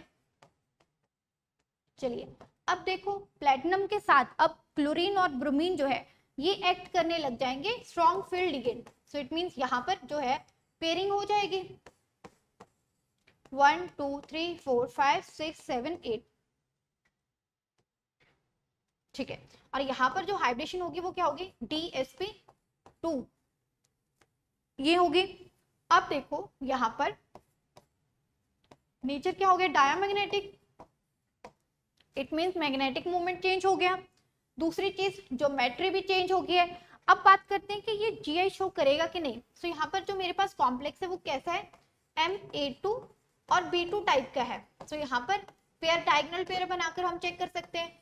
सो एक तो ये दोनों पेयर बनेंगे, सो इट मीन्स यहाँ पर 2 GI पॉसिबल है। तो आपका आंसर क्या हो जाएगा, यहाँ से 1 2 और 3 तीनों में चेंज हो रहा है, तो यहाँ से आपका आंसर हो गया ऑप्शन ए। चलिए नेक्स्ट क्वेश्चन की ओर बढ़ते हैं। सो नेक्स्ट क्वेश्चन मेरा क्या है कि इनऑर्गेनिक कंपाउंड X है, उसको जब मैंने क्या किया, एल्कली मेटल का है, ठीक है, हीट किया तो उसने क्या किया, reddish brown gas Y gas निकाली। अब रेडिश ब्राउन जो गैस होती है वो मेरे पास कौन सी होती है, NO2। ठीक है, और जो सॉलिड बना वो कैसा था, लेस सॉल्युबल इन वाटर था। सो इट मीन्स वो मेरे पास Li2O बना होगा, जो क्या हो, लेस सॉल्युबल होगा वाटर में। सब मेरे पास एल्कली मेटल थी, और उनमें से जो मेरा यहाँ पर X होगा, ठीक है, वो मेरा क्या होगा, लिथियम नाइट्राइड। ठीक है, सो इट मीन्स मेरा आंसर जो होगा लिथियम नाइट्राइड होगा। जब मैंने इसको हीट किया तो यहाँ पर इसका ऑक्साइड बनेगा, गैस फॉर्म बनेगी, ठीक है, और O2 बनेगा। अब ये जो गैस होती है इसमें जो कलर होता है फ्यूम्स का, इसको हम कैसे आइडेंटिफाई करते हैं कि ये गैस है, इसमें रेडिश ब्राउन कलर के फ्यूम्स निकलते हैं। सो इट मीन्स यहाँ से आपका आंसर होगा वो होगा, आंसर होगा ऑप्शन बी आपका आंसर होगा। ठीक है, चलिए नेक्स्ट क्वेश्चन की ओर बढ़ते हैं। नेक्स्ट क्वेश्चन है, आपको बताना है कि मॉलिक्यूल्स के बने, आपको बताना है कि कौन सा यहाँ पर पोलर है और कौन सा आपके पास नॉन पोलर है। सो यहाँ पर सिर्फ नॉन पोलर पूछा है। उसके लिए आपको क्या करना है, उसके लिए आपको डायपोल मूवमेंट चेक करना है। अगर तो डायपोल मूवमेंट जो है, ठीक है, डायपोल मूवमेंट को मैं लिख रही हूँ म्यू। सो अगर तो डायपोल मूवमेंट जो है वो इज इक्वल टू 0 है, इट मीन्स मेरे पास जो मॉलिक्यूल है वो कैसा है, नॉन पोलर। अगर नॉट इक्वल टू 0 है तो मेरे पास हो जाएगा पोलर मॉलिक्यूल। अब चेक करो, फर्स्ट मेरे पास है जिनॉन F4। अब इसके लिए जो स्ट्रक्चर होगी मेरे पास वो कैसी होगी, जिनॉन 4 बॉन्ड बन रहे और 2 लोन पेयर। कितने होते हैं जिनॉन के पास, वैलेंस शेल 6 होते हैं। स्क्वायर प्लेनर बन रहा है, ये यहाँ पर डायपोल मोमेंट की डायरेक्शन कुछ इस तरह होगी, और यहाँ पर more electronegative, less electronegative to more electronegative की तरफ होती है, तो ये कैंसिल आउट कर जाएंगे। तो यहाँ पर म्यू की वैल्यू कितनी आ जाएगी, 0। इट मीन्स ये मेरे पास हो गया नॉन पोलर। चलिए अब उसके बाद मेरे पास है जिनॉन O4। अब इसमें देखो यहाँ पर 8 वैलेंस शेल इलेक्ट्रॉन है, ऑक्सीजन डबल बॉन्ड बनाएगा तो 8 पूरे हो जाएंगे। तो sp3 हाइब्रिडेशन होगी, टेट्राहेड्रल शेप बन रही है, सिमेट्रिकल शेप है, तो यहाँ पर भी म्यू की वैल्यू कितनी हो जाएगी, और सराउंडिंग एटम भी क्या है आपके पास, सेम है, तो म्यू की वैल्यू इज इक्वल टू 0। तो ये भी आपके पास नॉन पोलर हो गया। उसके अलावा और आपके पास क्या है, ज़ीनॉन F2। तो यहाँ पर भी मेरे पास क्या होगा, 3 लोन पेयर आ जाएंगे, लीनियर स्ट्रक्चर बन जाएगी। यहाँ पर एक दूसरा जो डायपोल की डायरेक्शन होगी वो किस तरह से होगी, और यहाँ पर ये कैंसिल आउट कर जाएंगे, ट्राइंगल में ये ऊपर नीचे कैंसिल आउट कर जाएंगे, तो म्यू की वैल्यू 0 आ गई। तो ये भी आपके पास कैसा हो गया, नॉन पोलर। देन आपके पास ज़ीनॉन O3 है, ठीक है। सो देखो ज़ीनॉन O3 में मेरे पास क्या होगा, ज़ीनॉन ट्रिपल बॉन्ड बन जाएगा, सॉरी डबल बॉन्ड बन जाएगा 3 ऑक्सीजन के साथ, यहाँ पर एक लोन पेयर है। अब चेक करो यहाँ पर म्यू की वैल्यू जो है ना वो क्या है, नॉट इक्वल टू 0 है, क्योंकि यहाँ पर जो है डायपोल का इफेक्ट कैंसिल आउट करने के लिए मुझे सेम यहाँ पर नीचे भी लोन पेयर चाहिए, ठीक है, अगर मुझे कैंसिल आउट करना है डायपोल का इफेक्ट। सो इसके अकॉर्डिंग जो मेरा आंसर है वो क्या आ जाएगा, ऑप्शन सी। चलिए नेक्स्ट क्वेश्चन देखते हैं। सो नेक्स्ट क्वेश्चन आपका है आयोनाइजेशन एनर्जी का बेस पर क्वेश्चन है। अब क्वेश्चन क्या है आपका कि second ionisation energy of helium atom is 4 time that of the first ionisation energy of hydrogen atom. अब देखो हाइड्रोजन, जब मैं इसका सेकेंड इलेक्ट्रॉन देखूंगी तो मेरे मीन्स H+ की बात कर रही हूँ, इसका मुझे इलेक्ट्रॉन देखना है, तो ये मेरे पास कैसा बिहेव कर रहा है, हाइड्रोजन लाइक एटम। अब इसकी जो आयोनाइजेशन एनर्जी है ना वो मैं कैसे चेक कर सकती हूँ, जो हाइड्रोजन एटम में एनर्जी के लिए हम फॉर्मूला यूज करते हैं -36.nz²/n²। अब देखो हीलियम के लिए कितना होता है, 1s1 है, n की वैल्यू यहाँ पर 1 है और z की वैल्यू 2 है, सो इट मीन्स ये 4 टाइम है, तो ए स्टेटमेंट मेरे पास क्या होगी, करेक्ट होगी। अब यहाँ पर आपको पूछा गया है ऑर्डर, आयोनाइजेशन एनर्जी का ऑर्डर। अब उसके लिए क्या करोगे, अब देखो यहाँ पर फ्लोरीन होगा, यहाँ पर नियोन होगा और यहाँ पर आपका कहीं सोडियम आएगा। सो यहाँ पर देखो जो आपके पास नियोन है ये आपके पास नोबल गैस है, मीन्स यहाँ पर कॉन्फ़िगरेशन 2p6 होगा, यहाँ पर 2p5 होगा, यहाँ पे 3s1 होगा। सबसे ज्यादा मुश्किल जो होगा वो मुझे नियोन से इलेक्ट्रॉन निकालना होगा, सो इट मीन्स नियोन में सबसे ज्यादा आयोनाइजेशन एनर्जी होगी, तो बी ऑप्शन मेरे पास क्या होगी, इनकरेक्ट, क्योंकि मेरे पास ऑर्डर जो है यहाँ पर गलत, इनकरेक्ट गिवन है। चलिए सी ऑप्शन में देखो, सी ऑप्शन में बोले second ionisation energy of H- ion is much less than that of the first ionisation energy of hydrogen atom. So इसके लिए भी हम सेम ये फॉर्मूला निकाल कर एनर्जी चेक करेंगे और यहाँ पर ये लेस नहीं होगी, सो इट मीन्स यहाँ पर सी भी मेरे पास क्या है, इनकरेक्ट स्टेटमेंट है। अब डी के लिए पूछा है आयोनाइजेशन एनर्जी का ऑर्डर लिथियम के लिए, सोडियम के लिए और पोटेशियम के लिए। देखो डाउन द ग्रुप जाने पर शेल की वैल्यू इंक्रीज करेगी और आयोनाइजेशन एनर्जी क्या करेगी, डिक्रीज करेगी। सो इट मीन्स यहाँ पर मेरे पास सबसे ज्यादा आयोनाइजेशन एनर्जी किसके लिए होगी, लिथियम की, जिसका साइज कम है, तो इट मीन्स मेरे पास ऑप्शन डी मेरे पास क्या हो गया, करेक्ट ऑप्शन हो गया। चलिए सो यहाँ से आपका आंसर हो जाएगा ए और डी। नेक्स्ट क्वेश्चन देखते हैं। नेक्स्ट क्वेश्चन है विच of the following option is और आर करेक्ट। चलिए सो फर्स्ट ऑप्शन है आपका C2 इज पैरामैग्नेटिक। अब C2 में कितने नंबर ऑफ इलेक्ट्रॉन्स कितने हैं, नंबर ऑफ इलेक्ट्रॉन यहाँ पर कितने हैं, 12। सो इट मीन्स यहाँ पर जो कॉन्फ़िगरेशन फॉलो होगी वो क्या होगी, sigma 1s, sigma star 1s, sigma 2s, sigma star 2s, पाई 2px, पाई 2py और यहाँ पर आपके पास सिग्मा 2pz और यहाँ पर एंटी बॉन्डिंग में कॉरस्पॉन्डिंग। अब कितने 12 इलेक्ट्रॉन्स है, 1 2 3 4 5 6 7 8 9 10 11 12, कोई भी अनपेड इलेक्ट्रॉन नहीं है, इट मीन्स ये मेरे पास कैसी है, डायमैग्नेटिक। तो ए स्टेटमेंट आपके पास क्या होगी, इनकरेक्ट। हमें देखना है करेक्ट, सो ए तो नहीं होगा। नेक्स्ट बी में है कि helium helium 2+ has same energy as that of the two isolated atom। अब देखो आइसोलेटेड एटम में अगर एनर्जी सेम होती, ठीक है, हम बोलते हैं ना कि जब बॉन्ड बनता है तो एनर्जी जो होती है वो रिलीज होती है और सिस्टम जो और लोअर एनर्जी में जाने की कोशिश करता है। सो अगर बॉन्ड फॉर्म हुआ है तो इट मीन्स एनर्जी और लोअर हुई होगी, सो बी स्टेटमेंट भी मेरे पास क्या होगी, इनकरेक्ट। सी में बोला गया है कि S2 is a paramagnetic and S2 2- is a diamagnetic. अब देखो S2 जो है ना वो ये सेम बिहेव करेगा जैसे हमारे पास क्या करती है, ऑक्सीजन। सो इसको हम ऑक्सीजन के कॉरस्पॉन्डिंग अगर मैं लेकर देखूं तो यहाँ पर अब कॉन्फ़िगरेशन नंबर ऑफ इलेक्ट्रॉन कितने, 16, इट मीन्स अब जो कॉन्फ़िगरेशन है वो अलग फॉलो होगी। सो यहाँ पर क्या होगा, sigma 1s, sigma star 1s, sigma 2s, sigma star 2s और यहाँ पर आ जाएगा सिग्मा 2pz नेक्स्ट मेरे पास नेक्स्ट मेरे पास होंगे पाई में पाई 2px और पाई 2py, और नेक्स्ट ये चले जाएंगे एंटी बॉन्डिंग में।